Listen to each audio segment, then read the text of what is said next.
today is damage tolerant design.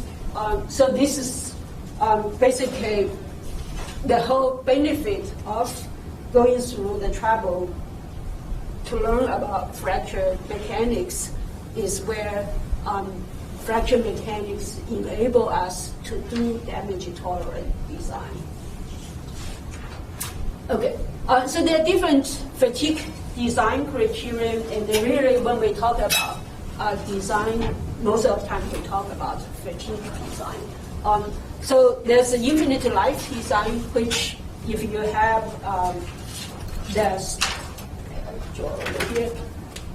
if you have your SN curve, and that usually go like that. So what that means is you have what they call the fatigue limit. And so maybe I can start to practice to use modern technology.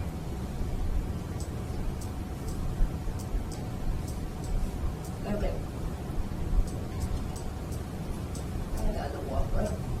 So this is your SN curve, and then your curve typically goes like that. As the load reduces, your lifetime increases.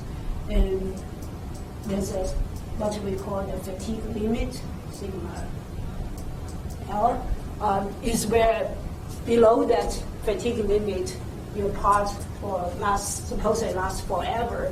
And used to be the forever means it lasts for more than 1 million cycles. So you can design based on that, which is great. It will never break, right? So that's what Americans are very proud of. They're talking about the things that they build never break. What's the problem with that? You cannot take much load. You cannot take much load. If you know your load, you have to design the part to be very big, very bulky, right? Because if the load is fixed and you require the part to walk below that limit, so that means you build the component very big and very bulky. Yes, it will not break, but it will cost, for cars, it costs lots of fuel to move that thing.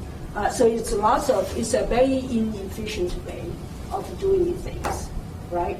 So it's like building the wall, just to make sure the wall doesn't break. Instead I have a double wall, I have a triple wall. Yeah, it's not going to break. The cannon wouldn't even break it, but do we need that?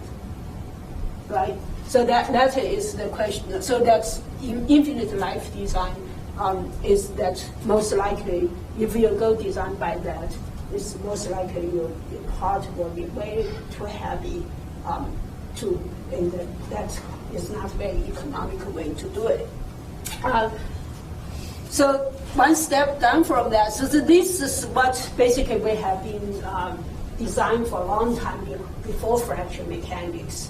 Right? We don't consider fracture. We just want to make sure the part does not break. For some critical component, that may be okay, but for most cases, will be a waste of resources. And in some cases, for example, for airplane, if you design by that, your airplane may not be able to fly, right? Then you have safe flight design. Is that you treat fatigue as a crack nucleation process, and that does not specifically consider crack growth. So what that safe life means is as soon as I see a crack in my part, I will retire. I consider the part failed, and I will retire the part. Or you can use. So you can predict how long does it take the crack to nucleate, and based on that, you will retire the part or stop using the part when that predicted life has reached. And so this is usage-based maintenance. And of course that does not make a whole lot of sense as well, because as we know that fatigue could have lots of scattering, right? Fatigue is not like you test a sample in the lab, because you are in a real life situation, you have different environmental conditions, different usage. So this is equivalent to you buy a car and then the dealer tell you to junk the car after 10 years or after so many miles. That doesn't make a lot of sense, because for the car, if you drive in a country road or if you drive on a highway, how many miles? The same 100,000 miles on the car costs different wear and tear. So the safe design, again, is a very conservative way for design. So then we have a damage tolerance design. This concept is studied in the Air Force, which is not surprising, because the airplane need to be light, right? So it's not, in this case, it's not just about safety, it's also about performance, and also about maintenance costs as well. So in this case, the damage tolerance design says the component is safe as long as the crack size is below a certain limit for a specific time period. So there are a few things built in here. One is you will need to know what is the certain limit, right? So that means you have a good idea of what is your critical crack length would be. And for a specific time, what that means is for during that time, you can use the components, and then at the end of that time, what are you going to do? Whether you're going to do inspection or repair or maintenance, those are the, so just that sentence itself have a few components built in that we learned in this class. So of course that depends on two things. One is slow crack growth. So this is, we know that in most of the material, the crack, when it's not very long, the crack will grow slowly, right? So, so that to see a crack is not necessarily a bad thing, as long as the crack doesn't grow out of control. So if you go to see any buildings, any bridges, or even your car, you probably find the tons of crack in that, but you can drive it safely without any problem. So that's, if you know how the crack grow, then you can define what is that specific time period it's about. Or you could have a fail-safe design, which I will go into a little more detail. Fail-safe design basically say, okay, if the crack, I believe the crack is propagated slowly, but even if the crack propagates unexpectedly, there's still some mechanism to stop it. So in this case, you could have a multi-load pass or a crack arresting mechanism, so that a single component failure does not cause the entire structure failure. And this is, we talk about at the very beginning of this class that fracture mechanics started with, you guys remember what was the event that really started the whole development of fracture mechanics concept? The Liberty ship, right? And what was the reason for Liberty ship? Right, yeah, so it was, the British had this ship design, and it was used rivet construction.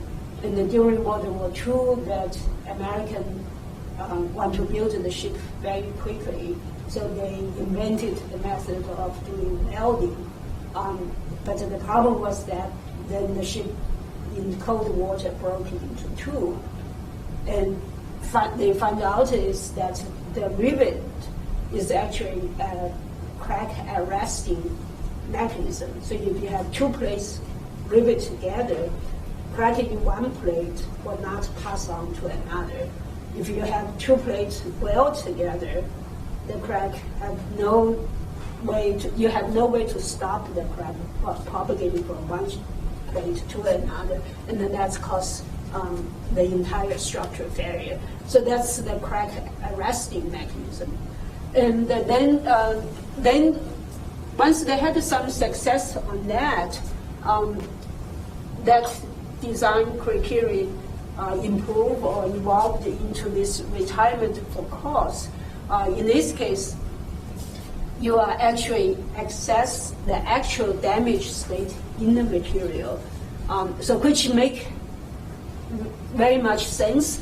This is equivalent to say, oh, I'm 50 years old, so I need to take this pill.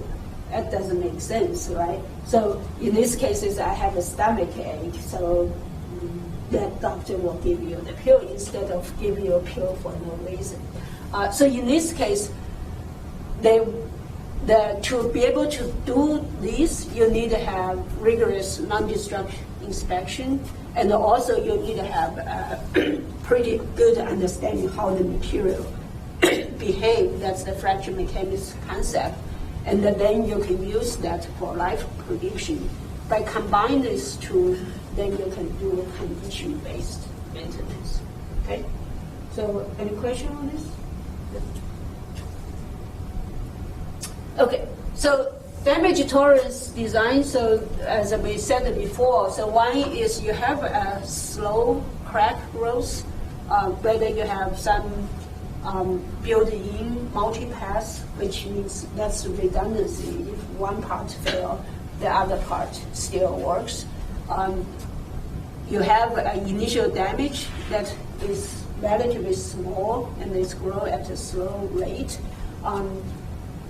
And then the rate is small, and also you have inspection. So this, if you do single or multiple, this redundancy again, any redundancy you add means that your part is less efficient to use more resources. But in some cases, you have limited inspection option that you cannot go into doing inspection. That may be the option to go, right? So fail-safe, then you can have multiple elemental load pass again, but you can have a crack arresting, and also, or when you crack propagate and then get arrested, at this point, you still have enough residual strength to support your damaged structure. So for that, you have different inspection options. Okay, so this is one of the example of fail-safe design. In this case, you have basically a link that links two, say, cylinders together. Instead of just use one connector, you have the bottom one actually have three, right? So one breaks, you still have two that works. For the top, you have two, so if one breaks, the other one still works. This, you see that a lot in the aircraft design or in the aircraft. It improves the rigidity of the part also, or the panel, but it also take the function of crack arresting. So if you have a crack generated over here, it will propagate to the rib and then get confined there, right? So hopefully, by the time it propagate to the rib, you can see it, or even you have a crack that across the rib over here, the others will take care of it. Still take the load. Okay, so what the damage tolerance means is we will use the concept of fracture mechanics to predict the remaining life based on the critical crack length AC. Of course, there's another bullet point is, one is you need to determine what's your critical crack length AC. Right? You need to know how far can you push the boundary. And then if you have a crack, initial crack, you know that how long it will take for the crack to grow from its initial length to the critical crack length.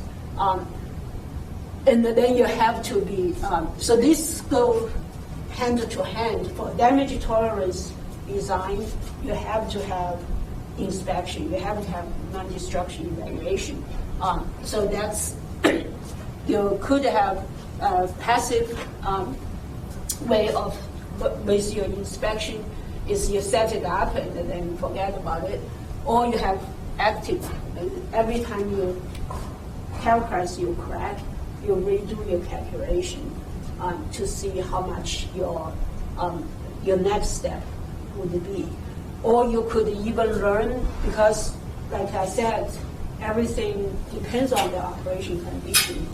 So you could also learn that how long does take the crack from grow from A0 to A1, and then adjust your growth rate, and then use that growth rate to predict from A1 to A2, right? So this is something, again, when you have a design, you have limited information, and you make your best judgment. So it's good that you have some time to evaluate whether your initial design criterion or parameter you use according to, or the material happens according to what you expect to see. If the material does not behave like what you expect to see, then you want to catch that earlier and then readjust your assessment. So non-destructive evaluation or inspection is mandatory. So you have to have to use non-destructive evaluation to assess the material damage state. Okay, so usually you will have, so this is kind of passive, right? That you will have start with your initial condition and you know what the crack length will be, or you assume the initial crack length, and then you assume your curve crack propagation is going to behave like this, and then you leave it and forget about it. That's one way of doing it, but of course that is again very a very risky thing, right? But in some cases you have to do it. Can you think of some cases you have to do this?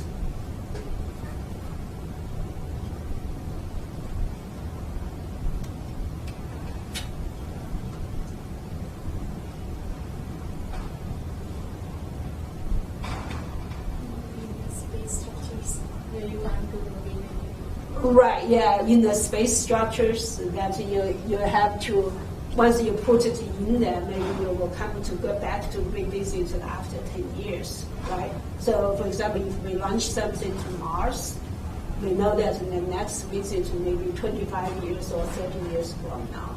So we really cannot go there just to check it out. So that will definitely, your design will be much more conservative than something like this, right? So something like this, you can come back and say, oh, after 1 year, I can check it again. And as long as it doesn't break within that 1 year, that is okay. So for example, for bridges, there are, I think the US is required that the bridge gets inspected every 2 years, right? So if you do every 2 years, as long as it doesn't collapse or doesn't have very bad structure damage during those 2 years, you come back and then you can do a reassessment. In this case, you can even repair it. So supposedly, if you do this periodic inspection and repair, your parts will last forever, right? So that's the question. That's supposedly, but sometimes that doesn't work. So we know, you guys probably have heard that for most airplanes, they were working, they were designed for 50 years, and some of them are already past that and still operating, it's because you can come back and replace the bad part. Right? So this is equivalent to our life, right? If we can replace all our organs, maybe someday we will live forever. Do you want to live forever? That's the question.